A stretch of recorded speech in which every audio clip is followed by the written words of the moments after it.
Assalamualaikum warahmatullahi wabarakatuh.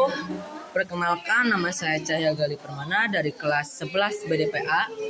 Di sini saya akan mempresentasikan LKPD 4 tentang penjajahan Belanda kedua di Nusantara, sistem tanam paksa atau kultur Restelsel.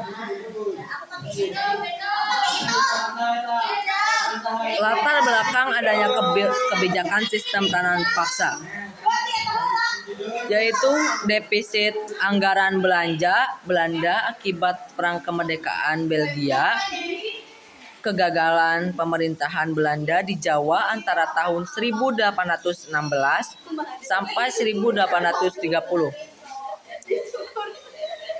kemerosotan perdagangan dan pelayaran Belanda, banyak biaya dan dihabiskan saat kejayaan Napoleon Bonaparte. Kas negara Belanda kosong.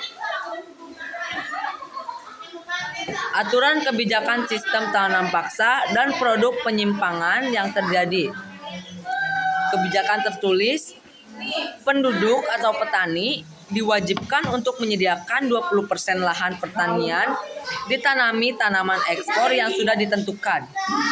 Praktik nyata, lahan yang terpakai untuk tanaman penghasil komoditi ekspor jauh di atas 20%. Kalau ada kelebihan panen pun tidak dibalikkan ke petani. Gara-gara ini, petani jadi tidak bisa menanam tumbuhan lokal untuk kebutuhan pangan mereka sendiri. Kebijakan tertulis, lahan pertanian yang digunakan untuk tanam paksa tidak dikenakan pajak. Praktik nyata, sudah diminta hasil tanamnya, para petani juga ternyata tetap harus bayar pajak. Kebijakan tertulis, nilai jual hasil pertanian diatur dan ditentukan oleh pihak Belanda. Praktik nyata, harga jual tanaman dimonopoli sehingga nilainya rendah dan rakyat pun miskin. Kebijakan tertulis, bila petani mengalami gagal panen, maka pemerintahan Hindia Belanda akan bertanggung jawab. Praktik nyata, petani sendiri yang bertanggung jawab. Kebijakan tertulis, para petani yang menganggap lahan pertanian tanam paksa berada di pengawasan penguasa pribumi. Praktik nyata, para bupati dan pejabat desa yang bertugas mengawasi pelaksanaan tanam paksa justru ikut korup demi keuntungan mereka sendiri. Penduduk yang bukan bekerja sebagai petaru wajib bekerja di perkebunan dan pabrik yang dimiliki pihak Belanda selama 66 hari dalam setahun.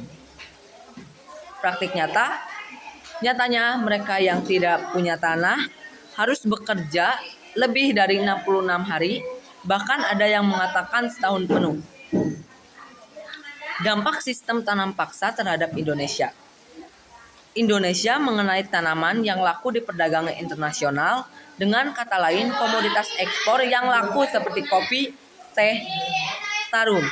Tenaga buruh menjadi murah, rakyat Indonesia kelaparan karena tidak bisa menanam padi maupun jagung untuk dimakan. Saya Cahya Gali Permana dari kelas BDPA. Terima kasih.